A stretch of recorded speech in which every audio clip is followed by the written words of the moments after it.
قوم کا تصور اس وقت نہیں آیا تھا. اس وقت تک ٹھیک ہے اٹالین نیشنلزم آ گئی تھی, جرمن نیشنلزم آ گئی تھی, ہندوستان ابھی ایک قوم بھی نہیں بنا تھا. ایک قوم بنتا تھا تو دو قومیں بنتی. اینی ہو اس وقت یہ دلیل دی گئی کہ جی بنگالی قومیت اور بنگالی لینگویج اور کلچر علیحدہ ہے, ان کو تقسیم کر دیا گیا. نتیجتاً جارج پنجب جب ہندوستان آئے انہوں نے اس کو انل کر دیا اس ڈسیژن کو, اور بنگالی بولنے والوں کو اکٹھا کر ڈالا. اور پھر اس کا فائدہ ہمیں کیا ہوا کہ مسلمانوں میں جو قومیت بیدار ہوئی یہ بنگال سے ہوئی. اور بنگال ہی کے جو نواب سلیم آف ڈھاکہ تھے نواب, انہوں نے ہی در حقیقت مسلم لیگ کے قیام کی خواہش کا اظہار کیا. انہوں نے ہی 1905 میں ایک سیاسی جماعت, پہلی سیاسی جماعت انہوں نے بنائی. ویسے بنگالی ہی سید امیر علی تھے, انہوں نے بھی پہلے ایک جماعت بنا لی تھی, وہ ایک لمبی بحث پہ ہم نہیں جانا چاہتے. بہرحال جب 1930 میں خطبہ الہ آباد علامہ اقبال نے دیا تو دو قومی نظریے پر دیا. اس وقت کے مطابق دو قومی نظریے کے تحت ایک جغرافیہ, ایک صوبہ اور ایک علاقہ ضروری تھا جس میں مسلمان اکثریت میں ہوتے اور وہاں پر آپ ملک بنا سکتے تھے. وہ علامہ صاحب نے دیا, نارتھ ویسٹ کے حوالے سے, نارتھ ایسٹ کے حوالے سے نہیں دیا. بنگال کا لفظ چودھری رحمت علی نے بھی یوز نہیں کیا.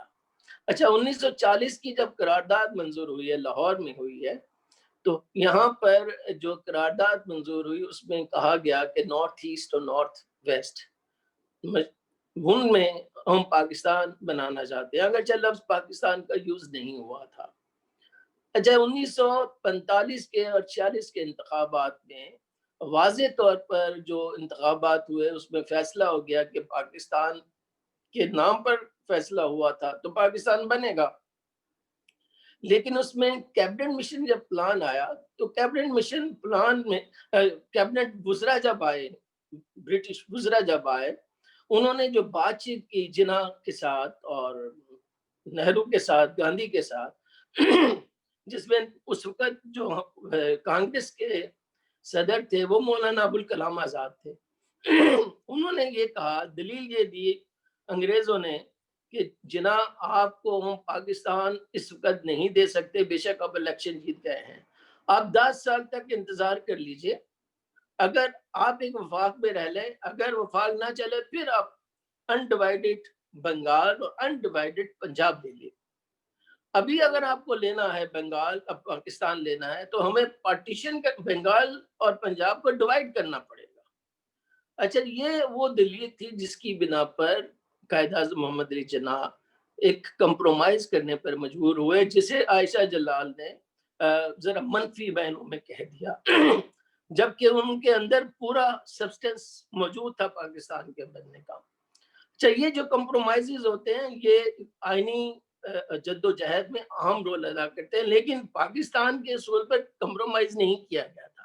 اچھا اسی دوران جو اہم پیش رفت ہوئی تھی, جب کابینہ مشن آیا تھا تو حسین شہید سہروردی نے جو الیکٹڈ ممبرز کی جب کانفرنس قائد اعظم نے بلائی تو انہوں نے ریزولوشن پاس کروائی کہ ہمیں ایسٹ پاکستان اور ویسٹ پاکستان کو ایک وحدت میں, ایک فیڈریشن میں لانا ہے. لہذا اس سے پہلے تو ایک سے زیادہ فیڈریشن کا تصور تھا, تو مگر اس وقت انہوں نے ایک ہی سینٹرل اتھارٹی کا ذکر کیا, یعنی وہ پاکستان بن گیا. پاکستان بنتے بنتے ذرا دیکھیے, ذرا لارڈ ماؤنٹ بیٹن صاحب بنانے کو تیار نہیں تھے. دوبارہ پھر انہوں نے قائد اعظم کو بلیک میل کیا کہ اگر آپ کو پاکستان چاہیے, یہاں پر خانہ جنگی شروع ہو چکی تھی, تو میں آپ کو جو آپ کہتے ہیں maimed, mutilated and moth-eaten Pakistan, I'm ready to give you that kind of Pakistan, provided you also apply the same principle of religion on Bengal and Punjab. اور اس پہ جناح نے کہا یہ تو ہمارا کابینہ وزرا میں یہ تو ہو چکا ہے. اینی ہو, اب مزے کی بات یہ ہے کہ اس وقت کانگریس نے کہا کہ اگر ہندوستان کو تقسیم کرنا ہے تو بنگال کو بھی تقسیم کیجیے. حسین شہید سہروردی جو تھے وہ اڑ گئے, انہوں نے کہا نہیں, بنگال کو تقسیم نہیں کرنا, ہم تو ایک قوم ہے, ہم تو کلچر کی بنیاد پر. انہوں نے کہا نہیں جی نہیں, آپ مذہب کی بنیاد پر قوم ہے. اینی ہو, میں یہ دلیل دے کے آگے بڑھوں گا. اسی سے بھی آگے دلیل ہے 1971 میں جب وہ کہتی ہے کہ اندرا گاندھی کے میں نے بے آف بنگال میں 2 قومی نظریہ وہ پھینک دیا ہے.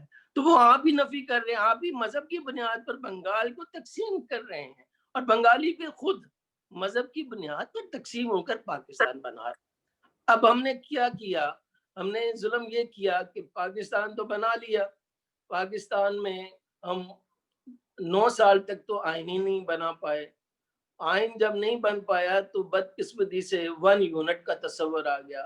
اچھا 1 یونٹ کا جب ہم تصور کرتے ہیں, جب ذکر کرتے ہیں, تو خالی صرف ویسٹ پاکستانیوں کا قصور نہیں ہے, اس میں مشرقی پاکستان والوں کا بھی قصور ہے. جب بات چیت چل رہی تھی بائی کیمرل لیجسلیچر کی بات ہو رہی تھی, تو 2 ایوانی مقننہ کے تحت جو نیشنل اسمبلی ہے اس میں ہمیشہ آبادی کے تناسب سے نمائندگی ملتی ہے.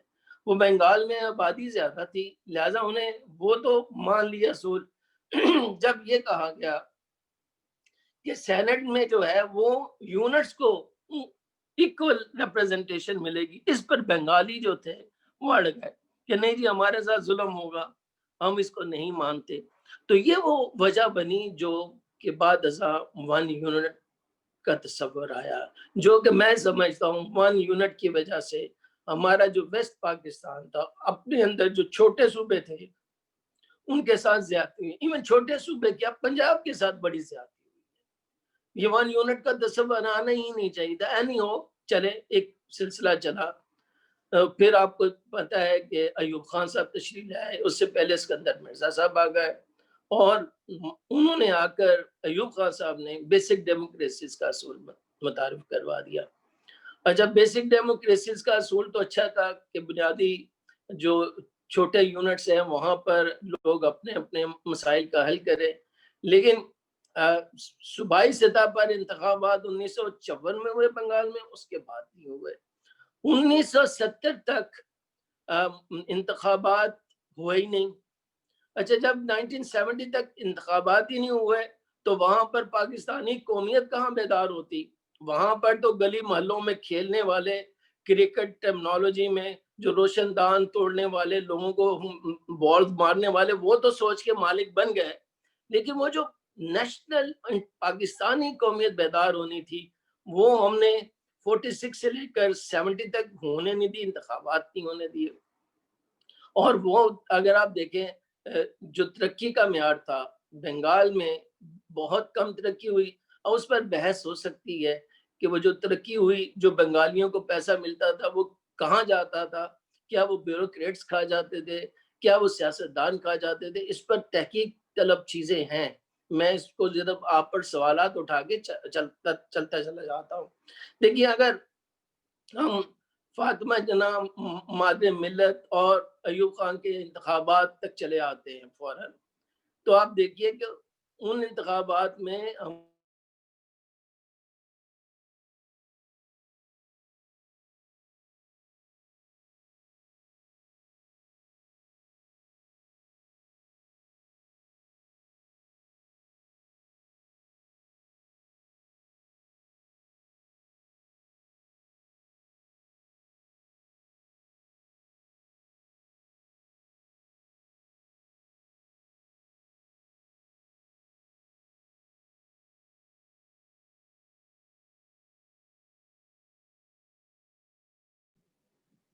آواز نہیں آ رہی.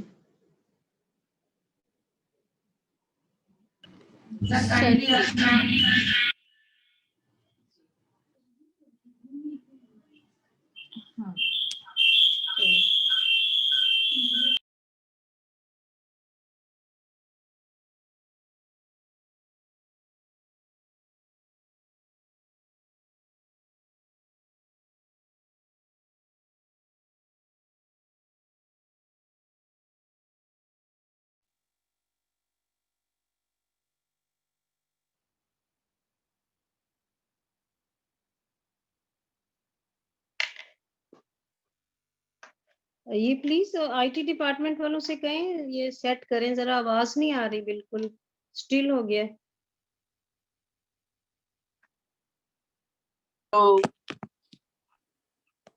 ہیلو، آواز آ رہی ہے آپ کو ڈاکٹر صاحب؟ جی اب آ رہی ہے سر. میں ٹیکنیکل ایشو. اچھا، اتفاق سے کل انگلینڈ سے کانفرنس ہو رہی تھی پروفیسر ایئن ٹالبوٹ، ان کو 6 گھنٹے جاری رہی، ایک دفعہ بھی یہ کوئی کرائسس نہیں آیا. اینی ہو، ہم بات کر رہے تھے 1964-65 تک اگر فاطمہ جناح الیکشن جیت کر صدر بن جاتی تو کبھی بھی مشرقی پاکستان ہم سے علیحدہ نہ ہوتا. تو گویا اس وقت تک تو جو بنگالی بھائی تھے ہمارے پاکستان کا ایک اہم حصہ تھا اور یہی خواب دیکھ رہے تھے. اب پھر کیا ہوا، جب موومنٹ چلی ہے جمہوریت کی بحالی کے لیے اور اس میں سے مجیب الرحمان صاحب پیدا ہوئے، اور اس میں کہا جاتا ہے کہ اگرتلا سازش کیس جو ہے اس کا بڑا رول ہے. وہ جیسے میں نے شروع میں کہا کہ اگرتلا سازش کیس میں یہ کہا گیا تھا انڈیا نے کہ آپ پاکستان سے علیحدہ ہوں اور علیحدہ ملک بنا لیجیے، اور اس کے لیے انہیں بھاری فنڈنگ بھی کی گئی. ساری اس پر بہت بحث ہو چکی، بہت ساری کتابیں آ چکی ہیں، میں اس پہ زیادہ نہیں، لیکن لوگ نہیں مانتے تھے. جو نہیں مانتے تھے آج بی جے پی کے آپ فرانسس مودی صاحب کے بیانات دیکھ لیجئے، ان کے جو اس وقت کے chief of the army staff تھے ان کے بیانات دیکھ لیجئے، اور بڑے فخر سے کہتے ہیں کہ ہم نے کیسے بنگال کو بنگلہ دیش بنایا. لہذا وہ تو اب کوئی ڈھکی چھپی بات نہیں ہے. ہماری طرف کیا ہوا، ایک تو یہ ہمیں ابھی تک نہیں پتا کہ لیگل فریم ورک کو 1970 میں یکدم یحییٰ خان صاحب نے کیوں نافذ کیا اور کیوں 1 یونٹس کو توڑ کر یہ سارا انتخابات کروایا ہے. مجھے اس کی ابھی تک پوری اس کو تحقیق طلب بات ہے کہ آیا اس کی پیچھے وجہ کیا تھی. اچھا، پھر جو 1970 کے انتخابات ہوئے ہیں، مت یہی ہے کہ جو بھی فوجی آمر آتا ہے، ڈکٹیٹر آتا ہے، وہ fair and free and transparent election کرواتا ہے. یہ مت کریٹ کی گئی ہے، ایسا نہیں ہے. ایک کانفرنس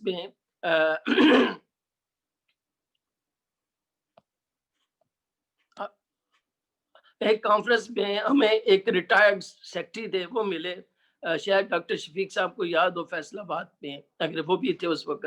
تو انہوں نے کہا کہ 1970 کے انتخابات میں وہ بنگلہ دیش میں تھے، اور انہوں نے بیان یہ دیا کہ جیسے ایوب خان، جیسے ضیاء الحق کے زمانے میں جب ان کا ریفرینڈم ہوا تو صبح 10 بجے تک تمام جو الیکٹورل باکسز تھے وہ بھر چکے تھے، اتنے ٹھپے لگے تھے. تو انہوں نے یہ کہا کہ اس وقت بھی بنگلہ دیش میں بھی اتنے ٹھپے عوامی لیگ کے حق میں لگے جو کہ ناقابل یقین تھا، سرویز کے بالکل اگینسٹ تھا. تو اس پر وہ جو transparent free and fair election وہ 70 میں نہیں ہوئے ہیں.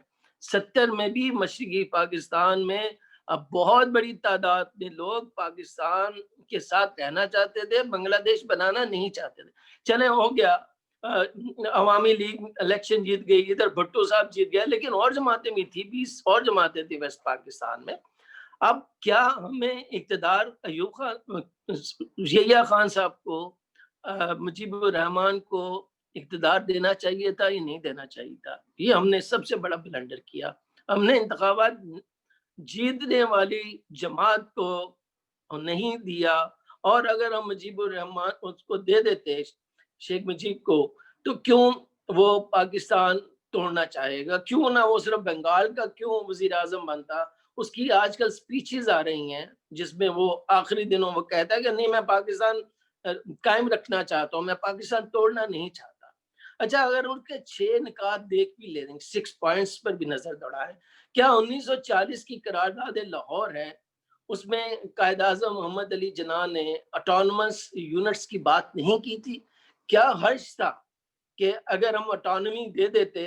میں آپ کو یقین دلاتا ہوں کہ وہ اٹانومی جو شیخ مجیب تھے وہ کبھی بھی پاکستانی فیڈریشن کو نہ توڑتے. ان کی لاسٹ ڈیز کی بھی سپیچز آپ لے لیں. یہ ہوتا ہے کہ یہ ٹیکنیکل موو ہوتی ہے. اس نے میکسیمم ڈیمانڈ کی اور اس نے آنا کہاں تھا؟ پاکستانی فیڈریشن پر آنا تھا. میرا خیال یہ ہے کہ جو 18ویں ترمیم کے بعد آج صوبوں کو خود مختاری ملی ہے، اس سے آگے شیخ مجیب کبھی نہ جاتا. اچھا، المیہ کیا یہ ہے؟ المیہ یہ ہے کہ ہم نے بنگالیوں کو کبھی آن بورڈ لیا نہیں. المیہ یہ ہے کہ وہاں جو بیوروکریسی جاتی تھی، اور اس وقت بدقسمتی سے زیادہ تر اردو سپیکنگ بیوروکریسی تھی، اچھا اس کو اور بنگالیوں کی انڈرسٹینڈنگ کا عالم یہ ہے کہ اردو اسپیکنگ بیوروکریسی کو یا پختون یا بلوچ یا سندھی سب کو پنجابی ہی کہتے تھے. جیسے آج کل ٹی ٹی پی ہے جو کہ ظاہر آپ جانتے ہیں ایک جہادی تنظیم ہے, پٹھانوں کی ہے, اور آپ کو پتہ ہے کہ افغانستان میں چل رہی ہے.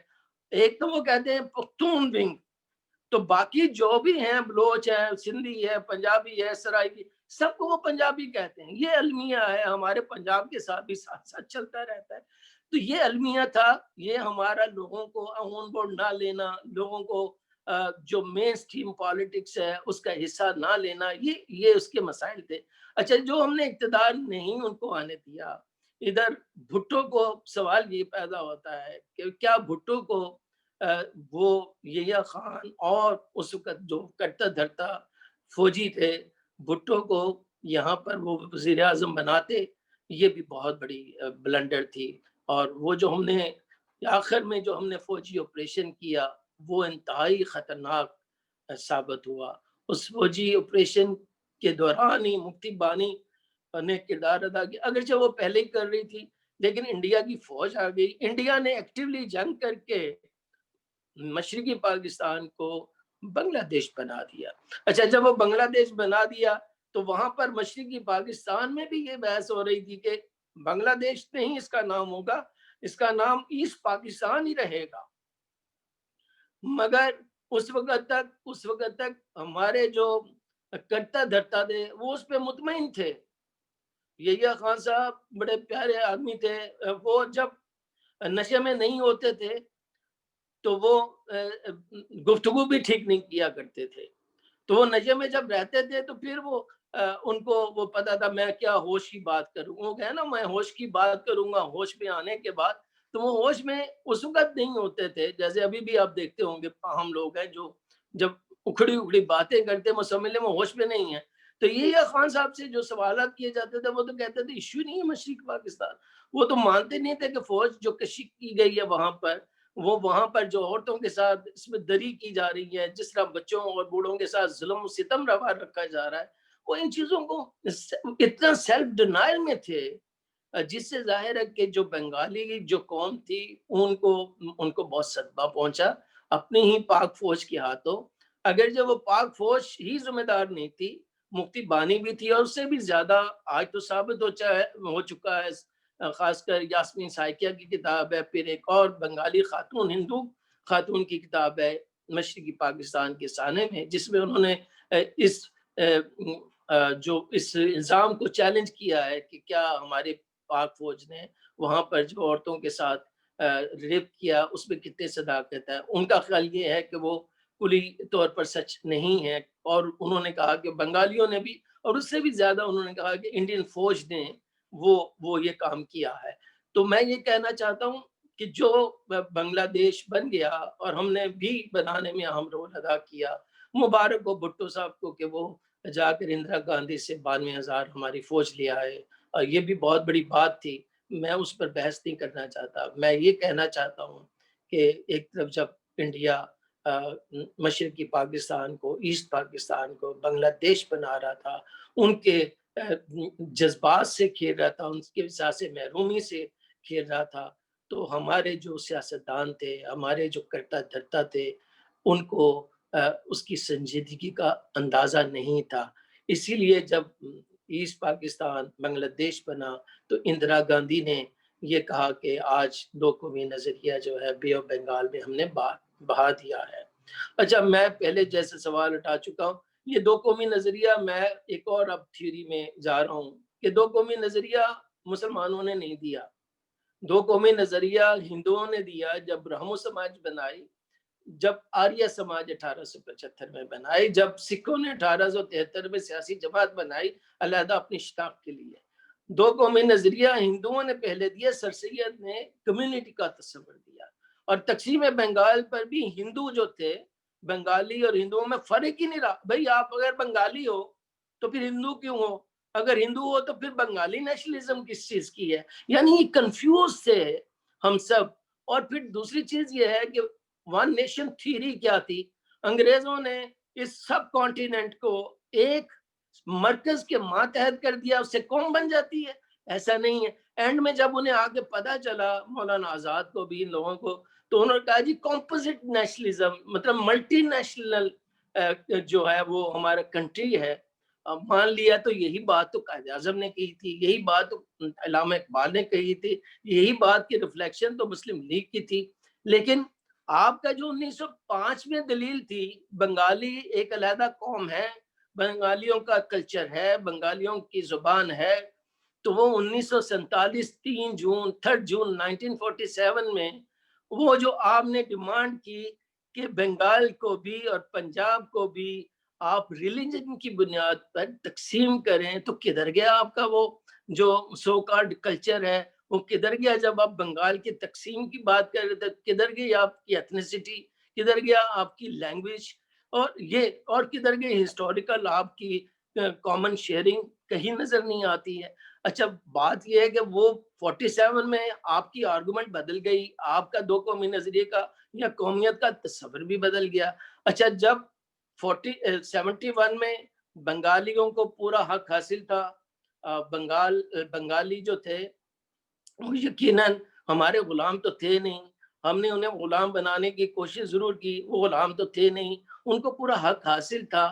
ویسے میں نے جیسے پہلے آرگومنٹ دی 1940 میں ایک سے زیادہ ملک بن سکتے تھے, اور 46 میں حسین شہید سہروردی نے خود اس پہ بات کی تھی کہ نہیں ہم ایک فیڈریشن بنا لیتے ہیں, اور وہ فیڈریشن میرے حساب سے جو آج 18th امینڈمنٹ ہے اگر اس کے تحت چلتی تو بنگلہ دیش کبھی نہ بنتا. لیکن اس سے بھی زیادہ میں نے جو پہلے آرگومنٹ دی ہے کہ اگر آپ 70 تک قومی اسمبلی کے انتخابات ہی نہیں کروائیں گے اور بنگالیوں کو مین اسٹریم میں نہیں رہیں گے, اور پھر یہ بیچ میں 1000 میل کا جو فاصلہ ہے کمیونیکیشن اینڈ ٹرانسپورٹیشن کا جو فاصلہ تھا, اس کو پھر اگر انڈیا کرے گا اور پھر 5th جنریشن وار کے تحت کرے گا, اور وہی 5th جنریشن وار کے تحت بنگالی ہم سے دور ہوتے گئے اور ہم نے ان کے لیے کچھ نہیں کیا.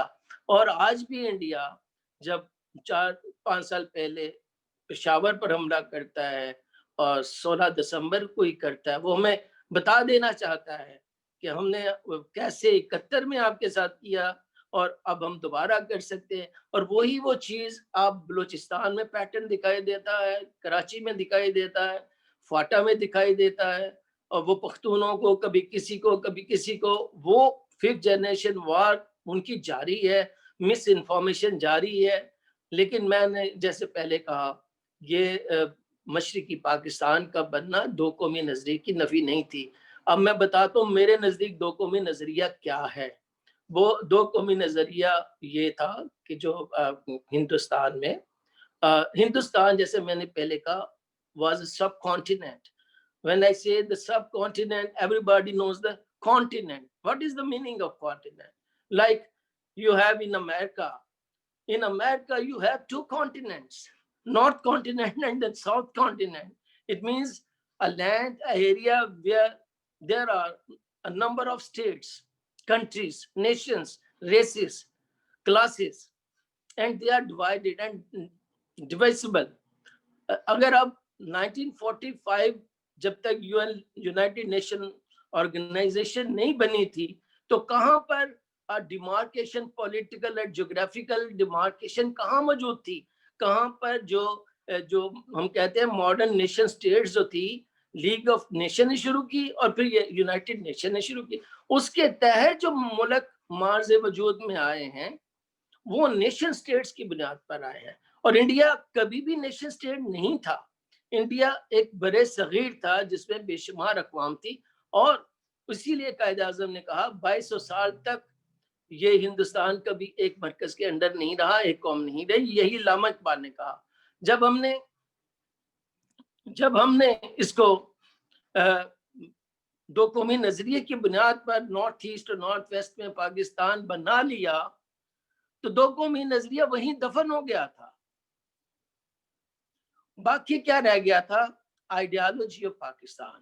What is ideology of Pakistan? Ideology of Pakistan کا مطلب یہ تھا کہ یہ دو قومی نظریہ ہم نے دیا. ہم نے کہا کہ اس کی بنیاد پر ان علاقوں میں ہم ایک علیحدہ ملک بنانا چاہتے ہیں, مگر اس ملک میں ہم اسلامی جمہوری اور فلاحی ریاست بنائیں گے تو اب وہ جو ہم جمہوری اسلامی فلاحی ریاست نہیں بنا سکے، اسی کے نتیجے میں ایسٹ پاکستان ہم سے علیحدہ ہو گیا.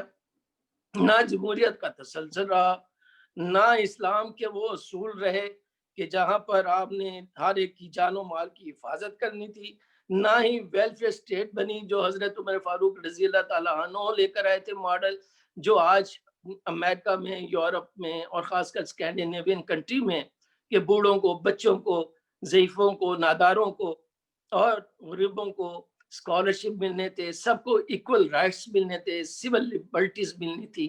جب وہ ہم نے نہیں دی تو وہ ظاہر ہے ایسٹ پاکستان ہم سے علیحدہ ہو گیا. اور دو قومی نظریہ تو میں نے جیسے پہلے کہا، دو قومی نظریہ تو وہ اس کا وہ تو 47 بھی ختم ہو گیا تھا، آئیڈیالوجی رہ گئی. اب آئیڈیالوجی کے تحت اگر ہم بھی آج بھی نہیں عمل کرتے تو پھر چاہے ٹھیک ہے بنگلہ دیش بن گیا، ہم نے اگر لیسن نہیں لیا تو پھر آپ دیکھیں گے پنجاب 1947 میں کوئی نہیں جانتا تھا سرائکی بھی ہے، کوئی نہیں جانتا، موجود تھے، کوئی نہیں جانتا تھا کہ جناب ہندکو بولنے والے بھی ہیں، کوئی نہیں جانتا تھا بروہی ہیں، کوئی نہیں جانتا تھا. مگر جب ہم قوموں کو ان کے حقوق نہیں دیتے، وہ پہلے کمیونٹی بنتے ہیں، کمیونٹی سے کمیونلزم میں آتے ہیں، کمیونلزم سے نیشنلزم میں آتے ہیں. یہی انڈیا میں ہوا. ہم پہلے کمیونٹی تھے 19 سینچری میں، 1905 کے پارٹیشن بنگال میں ہمیں کمیونلزم میں انٹیگل کر دیا، انگیج کر دیا. پھر بتدریج ہم 1930 میں علامہ اقبال نے ہمیں نیشنلزم کے تصور کے تحت ایک علیحدہ ملک کی طرف لے آئے. گویا میں یہ کہنا چاہتا ہوں پاکستان میں آج جو اسٹیبلش جو ہیں وہ 4 قومیں تو ہیں نا، پنجابی، سندھی، بلوچی اور پختون، یہ چاروں ایک فیڈریشن میں رہتے ہیں لیکن قومیں ہیں. تو اسی طرح ہندوستان میں 1000 بھی قومیں ہوتی، اگر مسلمانوں کو ان کے حقوق ملتے تو 2 قومی نظریہ آ بھی جاتا، جو کہ 40 میں جنہوں نے جس کا مطالبہ کیا، شاید پاکستان کی طرف ہم نہ جاتے. تو ابھی آپ دیکھ لیں کہ ہندوستان میں کیا ہو رہا ہے. وہ جو اقلیتیں ان کی، وہ اقلیتیں ابھی کمیونٹیز ہیں، یاد رکھیے گا. وہ جس طرح مودی لے کے جا رہا ہے وہ کمیونلزم کی طرف لے کے جا رہا ہے. وہ کمیونلزم کل کو نیشنلزم میں تبدیل ہو جائے گی. لیکن نیشنلزم کا ایک بنیادی جو عنصر موجود ہے وہ خاص علاقوں میں اکثریت ہونا ہے. وہ شاید ابھی مسلمانوں کے پاس تو نہیں ہے، شاید کشمیر میں ہے، وہ تو پہلے سے ہے، شاید خالصتان ان کے لیے موجود ہے. تو انڈیا میرے نزدیک مودی صاحب جو لے کر جا رہے ہیں وہی ریپیٹ کر رہے ہیں مسٹیک. وہ مجھے لگتا ہے کہ he is going to become the Gorbachev of India. Anyhow میں نے میرے حساب سے جو اندرا گاندھی نے جو سلوگن لگایا وہ سیاسی تھا، وہ ایک تانا تھا 2 قومی نظریے کو مخالفت میں، کیونکہ وہ اس کو خود بھی نہیں پتا. پہلے تو وہ اس کو خود بھی بتائے بیچارہ، یا ان کے سپورٹر بتائیں گے ایک قوم تھی کیا، کس نے بنائی اور کیا اصول تھے. اگر ایک قوم تھی تو اس کے فیچر کیا ہوتے ہیں. ہم پاکستانی قوم تو ہم کہتے ہیں نا، پاکستانی قوم تو ہم اس لیے ہیں کہ ہم جمہوری بنیادوں پر تمام صوبوں نے اس فیڈریشن میں شامل ہونا چاہا، تو لہذا ہماری ایک پاکستانی قومیت بھی ہے. اس امبریلے کے اندر پنجابی، سندھی، بلوچی اور سرائکی، ان کو اسپیکنگ جو بھی جو بننا چاہتا ہے وہ بھی بنے، اس کا رائٹ ہے، اس کا کلچر، اس کو ریجنل اٹانومی یہ ساری ملنی چاہیے 18 امینڈمنٹ کے تحت. تو یہی قائد اعظم محمد علی کا خواب تھا، محمد علی جناح کا خواب تھا. کاش مجیب الرحمان صاحب، شیخ مجیب صاحب اگر زندہ ہوتے اور آج میرے بس میں ہوتا، میں انہیں اقتدار تھوپ دیتا تو شاید مشرقی پاکستان بنگلہ دیش نہ بنتا، اور بعد ازاں جو سندھی تحریک چلی، اردو سندھی تنازع ہوا، وہ نہ ہوتا، اور بلوچستان میں جو آج بے چینی ہے وہ کبھی نہ ہوتی، اور ہم بہت مضبوط ہو جاتے. اور اگر 2 قومی نظریے کے تحت اگر آپ انگریز ہمیں پاکستان دے دیتے جو میمڈ اینڈ میوٹیلیٹڈ اور موتھ ایٹن پاکستان اس نے دیا، نہ پنجاب کی تقسیم ہوتی، نہ بنگال کی تقسیم ہوتی، تو یاد رکھیے نہ ہماری مسئلہ کشمیر پیدا ہوتا، اور نہ ہی ہماری پانیوں کی جنگ ہوتی، اور نہ ہی ہمارے اتنے تعلقات کشیدہ ہوتے، اور نہ ہی بنگال بنگلہ دیش بنتا. تو تھینک یو ویری مچ. میں شاید زیادہ بول گیا، زیادہ کہہ دیا. آپ کے پیشنس کا میں بہت مشکور ہوں، اور میں مشکور ہوں آرگنائزرز کا، وردی وائس چانسلر صاحبہ کا، اور ہمارے جو چیئر پرسن ہیں ان کا، اور ڈاکٹر عصمت کا، ڈاکٹر شفیق صاحب کا، گیلانی صاحب کا، میم کا، اور مکرا کا. Thank you very much. I am here. میں سن رہا ہوں آپ سب کی بات. تھینک یو سو مچ سر، بہت انفارمیٹیو، بہت اچھا. Thank you so much for your precious time sir. So let's welcome our second panelist with us, Professor Dr. Asmat Naz.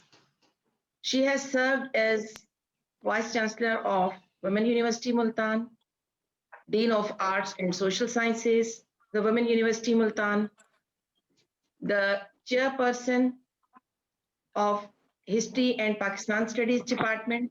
She has broad level of research expertise at national and international level, and also served at several international universities as well. Yes. Ma'am Asmat, please. Bismillahirrahmanirrahim. First of all, I would like to say thank you to Department of History and Pakistan Studies and to Mubina Narjis for his arranging, because she arranged her first webinar on a very important issue, or also it's a very tragic issue. سکوت ڈھاکہ یا مشرقی پاکستان کی علیحدگی جو ہے، یہ ہماری تاریخ کا ایک بہت ہی زیادہ المناک باب ہے، جس پر جتنا بھی کچھ کہا جائے، افسوس کیا جائے، آرگومنٹس کیا جائے، وہ کم ہے. لیکن بہرحال یہ ایک حادثہ تھا جو ہوا، ایک کلمیہ تھا جس نے ہمیں دو لخت کر دیا. تقریباً نصف صدی ہونے کو آئی ہے، لیکن آج تک ہم یہ ڈیسائیڈ ہی نہیں کر پائے کہ اس میں کون مجرم تھا باقاعدہ طور پر، اور کس نے اس سازش کو بنا اور کس نے اس کو فروغ دیا. یعنی 1947 سے لے کر 1971 تک 24 سال ہم اکٹھے رہے، اور جس کو ہم کہتے تھے کہ ہم بھائی بھائی ہیں.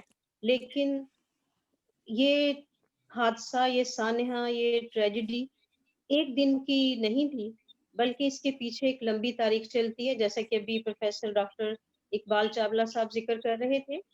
کیونکہ وقت کرتا ہے پرورش برسوں، وقت کرتا ہے پرورش برسوں، حادثہ یکدم نہیں ہوتا.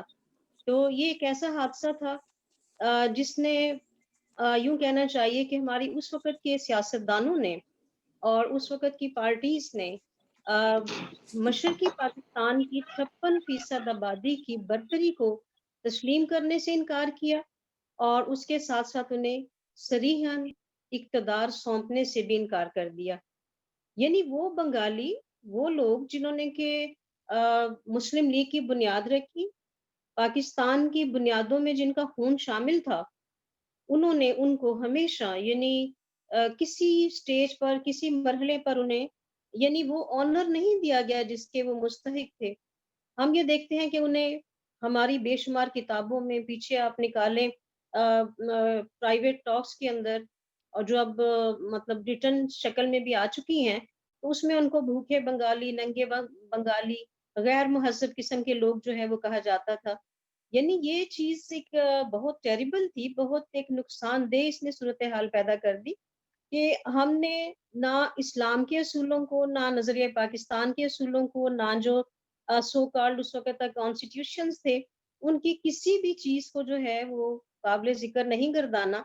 اور اس طرح سے یعنی اب دیکھیں کہ اس پر جتنا بھی ہم افسوس کرتے ہیں تو اس کا کوئی اتنا فائدہ نہیں ہوتا. ان کو فنڈز نہیں دیے جاتے تھے، ان کی ترقی کو جو ہے وہ روکا جاتا تھا، ان کی آواز کو جو ہے وہ دبایا جاتا تھا. آج ہم دیکھیں کہ بے شمار کتابیں ہیں، بے شمار لکھاریوں نے، شاعروں نے اس پر لکھا ہے، فیض ہوں، قاسمی ہوں، یا سیب الرحمان ہے. اس کے علاوہ بے شمار ہمارے آرمی کے جرنلز جو ہیں، انہوں نے بھی اپنی یادداشتوں میں لکھا ہے کہ اس کا کیا بس منظر تھا اور کیا تھا. لیکن ابھی تک یہ ڈیسائیڈ نہیں ہو پایا کہ کیا اس میں فوج کا قصور تھا کہ انہوں نے سرنڈر کیا وہاں پہ، یا یہ کہ سویلین حکومت کی جو ہے یہ ذمہ داری تھی یا پارٹیز کی تھی جنہوں نے اس قسم کی صورتحال پیدا کر دی. اب مجھے بتائیے، ہم موسٹلی اس وقت ہسٹورینز ہیں، کہ ہم میں سے کتنوں نے حمود الرحمان کمیشن کی جو رپورٹ ہے اس کو تفصیل کے ساتھ اور کریٹیکل انالیسس کے ساتھ پڑھا ہوا ہے.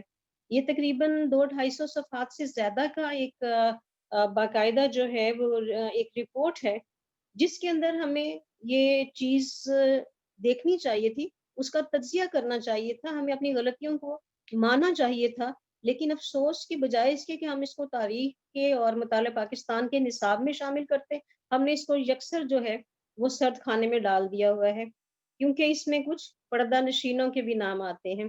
لیکن وہ سارے پردہ نشین اب تاریخ کے یہ اصول ہے کہ وہ رفتہ رفتہ یہ چیزیں کھل کر جو ہے وہ سامنے آ جاتی ہیں، کیونکہ بنگلہ دیشی یا بنگالی جو ہیں یا مشرقی پاکستان کی آبادی کے لوگ جو ہے وہ مکمل طور پر یا صریحاً ان کے دل کے اندر چھپی ہوئی یہ خواہش تو ضرور ہوگی کہ ہم لوگ جو ہے وہ ایک علیحدہ وطن چاہیے، یا ایک صوبے کے طور پر یا ایک یونٹ کے طور پر ہمیں ہمارے حقوق ملنے چاہیے.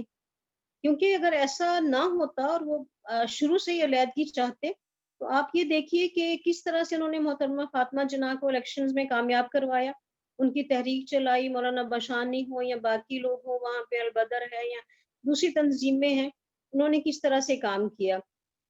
ایک چھوٹا سا واقعہ آپ کے ساتھ شیئر کرنا چاہوں گی کہ چٹاگانگ کے بادشاہ یا کنگ جو ہے تری دیو رائے 1971 کے سانحے کے بعد جب بھارت اپنی بھرپور کوشش کر رہا تھا اور مجیب الرحمان بھی کوشش کر رہے تھے کہ انہیں اقوام متحدہ کا ممبر جو ہے ان کی ممبرشپ مل جائے، تو آپ یہ دیکھیے کہ بڑی یہ دلچسپ حقیقت ہے کہ بنگلہ دیش کی یا مشرقی پاکستان کی طرف سے جو ریپریزنٹیٹیو تھیں وہ اسی کنگ کی والدہ تھیں.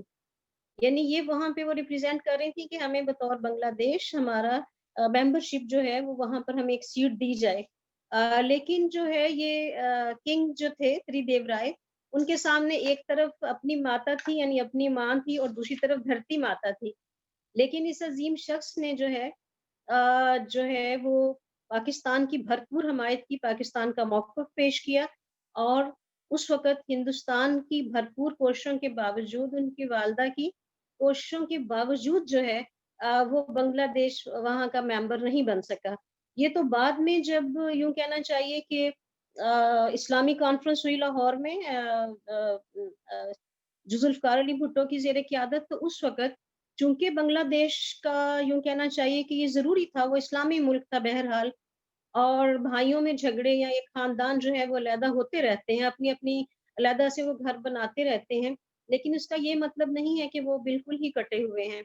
لہٰذا اس کو ہندوستان سے ملنے یا ان کے کیپچر کرنے سے پہلے جو ہے وہ اسلامی کانفرنس میں تمام اسلامی سربراہان کی موجودگی میں ان کو تسلیم کیا گیا، اور پھر شیخ مجیب الرحمان نے بطور بنگلہ دیش کہنا چاہیے یا ایک علیحدہ سلطنت کے سربراہ کے طور پر اس میں جو ہے وہ شمولیت کی.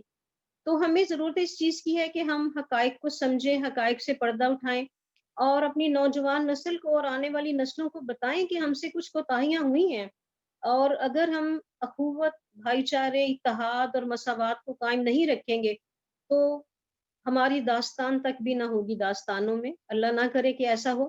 لیکن آج آپ دیکھیے کہ بہاری جو ہیں کتنے سالوں سے 1971 کے بعد سے مسلسل اس کوشش میں ہیں، ہر فورم پہ وہ آواز اٹھاتے ہیں، لیکن انہیں نہ بنگلہ دیش قبول کرتا ہے، نہ بھارت قبول کرتا ہے، اور سب سے بڑی بات تو یہ ہے کہ ہم خود پاکستانی انہیں اپنے ملک میں لانے کے لیے تیار نہیں ہیں. لاکھوں کی تعداد میں ہم نے افغانیوں کو، وہ بھی اسلام کے نام پر، مسلم کنٹری کے طور پر انہیں پناہ دی، تو کیا ہم یہ کچھ ہزار جو ہیں جن کی تعداد اب اور بھی کم ہو چکی ہے ان کو پاکستان میں لا کے نہیں بسا سکتے؟ آج اب آپ یہ دیکھیے کہ بنگلہ دیش تقسیم ہوا 1905 میں، اور اس کے بعد 1911 میں دوبارہ یونائٹ کر دیا گیا. تو اگر ہم آج بھی اپنی غلطیوں کو اپنائیں اور اس کو دیکھیں تو یقیناً جو ہے ہمارے پاس اتحاد کی یا اس کی قوت موجود ہے. آج آپ دیکھیے کہ بنگلہ دیش تعلیم میں اور اکنامک کنڈیشن میں اور پیسفل کنڈیشن میں ہم سے بہت آگے، بہت اونچے مقام پر چلا گیا ہے. ایک محتاط اندازے اور حالیہ سروے کے مطابق کہا گیا ہے کہ پاکستان کو ابھی اس چیز کو ٹچ کرنے کے لیے کم از کم بھی چاہیے تو 10 سے 15 سال درکار ہوں گے. دیکھیے انہوں نے اپنی کیسی پہچان بنائی. کس طرح سے انہوں نے جو ہے وہ اپنی مشیت کو اور اپنی اس چیز کو کھڑا کیا، اسلامی یعنی یوں کہنا چاہیے کہ ملک کے طور پر خود کو متعارف کروایا. تو ہم نے کبھی سقوط بغداد تاریخ میں دیکھا، ہم نے کبھی سقوط غرناطہ دیکھا، اس کے بعد ہم نے سقوط جو ہے بنگال دیکھا. تو میرا خیال ہے کہ ڈیبیکل آف جو ہے وہ ڈھاکہ یا ایسٹ پاکستان، یہ بہت ایک اسٹرانگ ورڈ نہیں لگتا، بلکہ اس کے مقابلے میں ہم یہ دیکھتے ہیں کہ اس کو یعنی اس کو ہم ہزیمت کے طور پر لیں، یا ہمیں یوں کہنا چاہیے کہ اس چیز کو جس کو کہ آج انڈیا کیش کروا رہا ہے.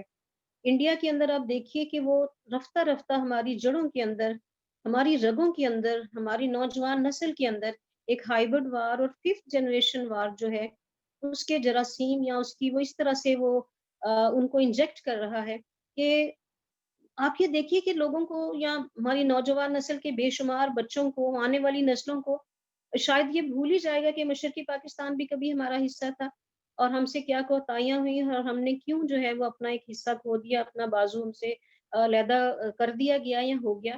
تو اس صورت میں ہمیں یہ چاہیے کہ ہم اپنی جو ہے وہ اس چیز کو باقاعدہ طور پر اس پر تحقیق ہونی چاہیے، اس پہ کچھ چیئرز ہونی چاہیے جو کہ اس چیز کو ثابت کریں کہ قوموں کی تاریخ میں ایسے سانحات، ایسے واقعات ہوتے رہتے ہیں، لیکن زندہ قومیں ان حادثات سے سیکھتی ہیں، اس پر جو غلطیاں ہیں اس کو تسلیم کرتی ہیں، اس کو کیموفلاج نہیں کرتی کہ اس میں فوج کا قصور تھا، اس میں جنرل نیازی کا قصور تھا، اس میں شیخ مجیب الرحمان نے ایسا کہا. تو دیکھیے کہ آج ہمارے پاکستان کی اندر کیا صورتحال ہے. ہمارے ہاں یعنی جیسے ابھی چاولہ صاحب نے کہا کہ سرائکی صوبے کی جب بات ہوتی ہے تو اس کو بھی مکمل طور پر ایک سرائکی صوبہ نہیں بنایا جا رہا، اس میں بھی یوں کہنا چاہیے کہ مختصر اور چیزیں ٹرانسفر ہو رہی ہیں، لیکن اس کو ایک مکمل صوبے کا درجہ نہیں دیا جاتا. میرا ہمیشہ سے یہ کہنا ہے کہ اگر فیڈرل گورنمنٹ مضبوط ہوگی تو چاہے 10 صوبے بھی بن جائیں تو اس سے کوئی فرق نہیں پڑتا، بلکہ اس سے لوگوں کو انصاف، ترقی، تعلیم ان کے دروازے تک ملے گی. ہمیں وہ غلطی دوبارہ نہیں دہرانی کہ خدا نخواستہ پاکستان کو کوئی اور نقصان پہنچے اور کوئی یہ کہے کہ ہم نے پہلے کہا تھا کہ 2 قومی نظریے کو اور اب جو ہے نظریہ پاکستان کو ہم نے تباہ و برباد کیا ہے. نعوذ باللہ ایسا نہ ہو. ہمیں چاہیے، ہماری حکومتوں کو چاہیے، ہمارے سرکردہ افراد کو چاہیے، ہائر اتھارٹیز کو چاہیے اور بالخصوص ہمارے اساتذہ کو چاہیے کہ ہم اپنے طالب علموں کے اندر یہ چیز جو ہے ان کو فروغ دیں، ان کو بتائیں کہ ہم جو ہیں وہ کون ہیں، کہاں پہ ہیں، اور اس وقت پاکستان کی سٹیج پر ہے، عالمی سطح پر، ایشیا کی سطح پر، اور اس کو کہاں پر ہم نے لے کے جانا ہے تاکہ ہم بھی ترقی کی ان منازل کو جو ہے وہ طے کر سکیں کہ جو کہ ہمارا ایک خواب ہے. میرا خیال ہے ابھی باقی اور بھی بہت سارے اسپیکرز ہیں، میں نے اس پوائنٹ پر جو ہے وہ روشنی ڈال دی ہے. مجھے امید ہے کہ ہمارے باقی وردی جو سارے اسپیکرز ہیں وہ اسی حوالے سے کچھ اور گفتگو کر کے ہمارے نالج میں اضافہ کروائیں گے. میں ایک بار پھر جو ہے وہ سارے آرگنائزرز کی اور ہسٹری ڈپارٹمنٹ کی اور وومن یونیورسٹی کی بہت شکر گزار ہوں کہ انہوں نے مجھے یہ چانس دیا آج کہ میں اپنے خیالات کا اظہار کر سکوں. بہت شکریہ. Thank you, ma'am. Thank you so much. Let's welcome our third panelist with us, Professor Dr. Muhammad Shafiq Bhatti, in this webinar. He's currently serving as chairman at Department of History and Civilization in Bahauddin Zakariya University, Multan. He has been Charles Wills Pakistan Trust Competitive Fellow at School of Oriental and African Studies in 2003 and HEC Pakistan Postdoctoral Fellow at University College London. He has more than 30 research papers and books in his credit as well. Sir Shafiq, thank you so much for joining us. Please, it's your time. Thank you very much. I'm Abhina Nargis Saiba, Chairperson, Department of History, Women University, Multan. And Assalamu alaikum to audience. I'm thankful to all the organizers and especially to the Vice Chancellor of the university for organizing such a wonderful and important event. I'm thankful to Madam Asmat Naz and Professor Iqbal Chawla Sahab for encouraging us to participate in such activities.